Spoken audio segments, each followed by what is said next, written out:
Thank you so much for your time. Sure.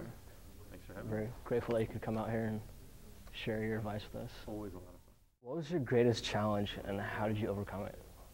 Biggest challenge, absolute biggest challenge, business-wise or career-wise, was figuring out and accepting what I'm good at and what I'm not good at.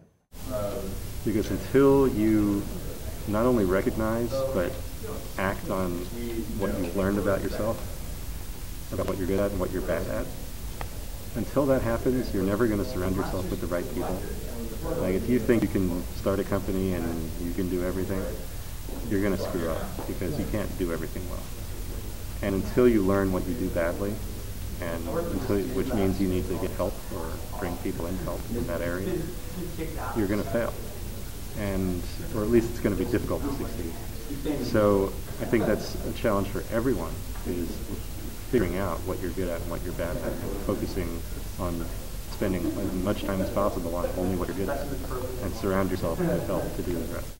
It's a very serious problem with a lot of entrepreneurs who, you know, it takes a lot of time sometimes for entrepreneurs to really recognize what they're good and bad at, and make decisions based on that.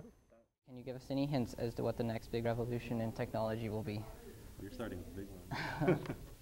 For the last 5 years or so, Web 2.0 and the whole next revolution of how websites are created was the latest thing.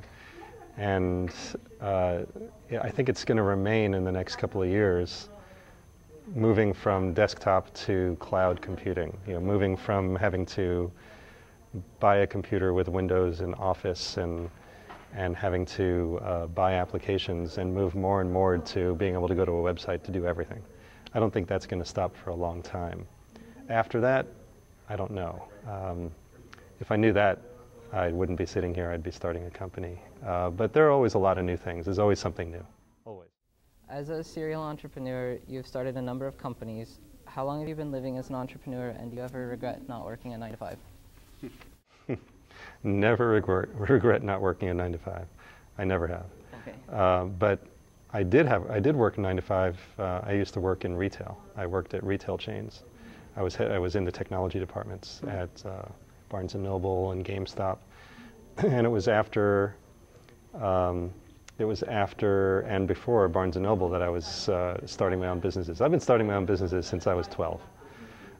Whether it's, you know, selling things on the street, or, you know, in my neighborhood, door to door, or starting a company like Aquantive. So how long have I been doing it? Since I was 12. But I did take for a while. I was working for other people at their companies. I was working at Barnes & Noble, I was working at GameStop, and I worked at Amazon.com. I wasn't there on day one of Amazon. But since then and before then, I've always preferred to do my own thing. It's mostly because I have my own ideas, I have my own vision, and I have my own solutions to things that I see as problems that I really get excited about trying to fix. And so it usually ends up in having to start a company or wanting to start a company. What advice do you have about failure? At what points have you failed, and what have those experiences taught you? Well, I think the most significant failures I've had career-wise are, from a pure business standpoint, has been market timing. Largest failures in my career have been coming up with an idea or solving a problem that happened to be something that the market just didn't understand too quickly, or it was a lot of potential customers in any industry. If you create a situation where they need to be educated on something, if you put something in front of a customer and say, here's our product, and they get it, then they can make an immediate decision about whether or not to buy it. But if you make something that they have to be educated on, or have to understand why it's a good idea, that just starts adding time, it adds complexity to the sale, or it adds complexity in raising money because some investors might not get it either. Or they might know it's too early in the market. So and those are painful lessons, but each one is a good lesson because you do that thing less and less. And so I'm after that happening twice over the 20 plus years I've been doing this, I'm extremely focused on making sure that the timing is right on. At least not wrong. Yeah. What was the process like for you building your team for probably Aquantive, which probably your most well-known?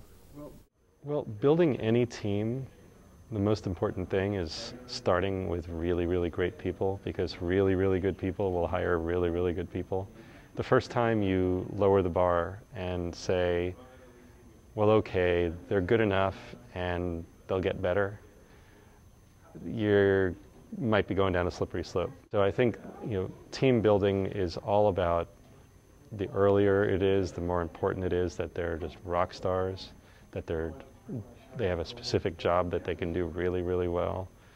Because once you have someone who's not doing a great job, or once you hire someone who's not really, really good, when they start hiring people, or when they start managing people, or managing a task or a process, things can easily go downhill. So it's all about just hiring up and increasing and improving, the IQ of the company. How come you decided to live an entrepreneurial lifestyle? I didn't choose it. It just happened.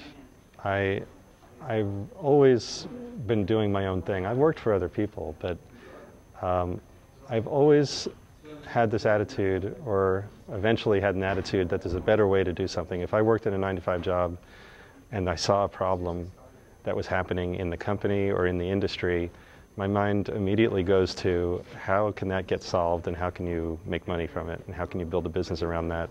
But it's always about solving a problem.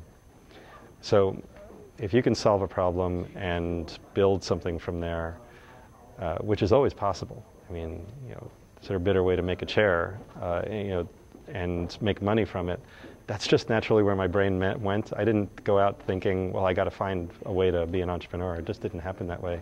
It happened because I was never accepting the norm. I was always looking for a better way to do something, or how to build something better, or how to make something work better. Last question, what advice do you have for undergraduates seeking to go into business, and also for graduate students who will be leaving the UW in the near future? Well, the near future is a little funky, isn't it? Yeah. The current environment is not exactly the best out there for finding a job. You're just getting started yourself, so you have a couple of years for things to recover before you have to worry about it. You're probably one of the lucky ones. But I think just stick with really with your passion. Because a lot of people will sacrifice big sacrifices to really do things that they're really not interested in. I'd rather see new graduates sacrificing by working for free in the perfect job versus getting a high-paying job in something that they might not be loving. And I think because doing the sacrifices in the area taking sacrifices in the area that you love, that's where you get the big payoff, because your passion will show up and you'll succeed in many, many more ways than just short-term financially by going after the dollars in an area that happens to not be, you're not real excited about. You don't want to end up, one of those middle-aged guys who just hates their job, and that happens to a lot of people. And coming to business school here at UW, or any business school really, and getting the skills and background to do that, and internships and all the things that is offered, it would be a shame to take that and then just go for the money versus going for the passion, because the passion always pays off bigger, including financially.